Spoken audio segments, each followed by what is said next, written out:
Early Monday morning, the sky over Ukraine lit up with one of the most intense attacks since the conflict began. Hundreds of drones and missiles were launched, creating hours of explosions and sirens across major cities. In the capital, lives were lost and many more people were injured as debris rained down on residential neighborhoods. Families rushed into shelters, children woke up crying from the sound of blasts, and emergency workers struggled to pull people from damaged buildings. In another part of the country, dozens were reported hurt as strikes tore through homes, hospitals, and public facilities. The night was long, and even as the sun rose, defenses were still intercepting drones above the city skyline. For those who lived through it, this was not just another night of war. The sheer number of projectiles was meant to overwhelm defense systems, forcing them to fire interceptors again and again. Many were stopped midair,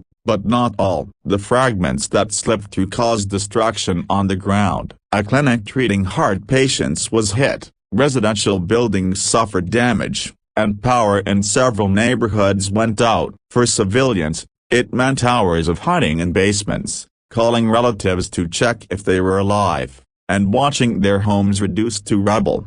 This type of assault is designed not only to damage infrastructure but also to create fear and exhaustion. Drone swarms are cheaper and easier to launch in huge numbers, while missiles strike with greater force. Together, they form a strategy to stretch defenses thin. Experts have long warned that such mass raids test the limits of any shield system, and Ukraine is now facing this pressure almost weekly. Each night, operators sit before radar screens deciding which threats to prioritize, knowing that one miscalculation could cost lives. The human cost is heavy. Rescue workers describe pulling injured residents from beneath collapsed walls. Parents hold their children close in underground stations used as bunkers. Volunteers bring blankets, water, and food to people who can't return to their damaged homes. These images are not just about broken buildings, they show how ordinary people live under constant tension. For a young child,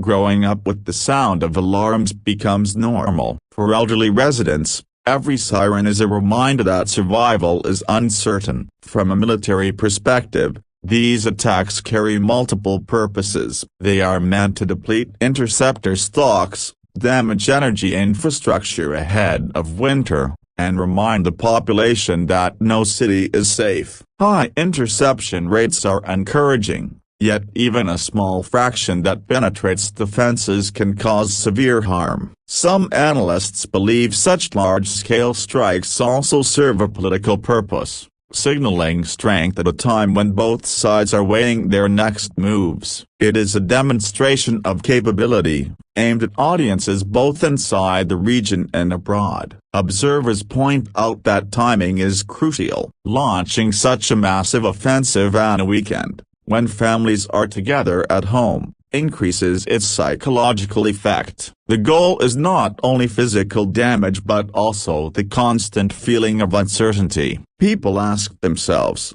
where will the next one fall? Will my building be hit tonight? These are the silent wounds of modern conflict, leaving trauma long after the rubble is cleared. Internationally, the reaction has been one of condemnation and concern. Calls for stronger support to bolster defenses have grown louder, while others urge dialogue to prevent further escalation. Neighboring countries remain on alert, worried about stray missiles crossing borders or sparking wider confrontation. The global community watches closely, aware that each new wave of strikes makes a peaceful solution more difficult. As night turns to day, what remains is resilience. People sweep glass from their windows, patch walls, and help neighbors rebuild. Communities that suffer together also stand together. Despite the destruction, there is determination to continue daily life, to send children to school,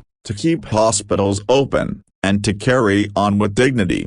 This assault was more than just numbers of drones and missiles. It was a reminder of how fragile life can do when skies turn hostile. It showed both the strength of defenses and their limits, the courage of civilians, and the scale of the challenge ahead. The world has seen once again that this conflict is far from over, and that its consequences reach far beyond the battlefield. The question now is not only how many missiles will be fired tomorrow, but how long people can endure such nights. Each attack deepens scars but also strengthens resolve. The struggle continues, and the outcome will shape not just the region, but global security for years to come. For YouTube,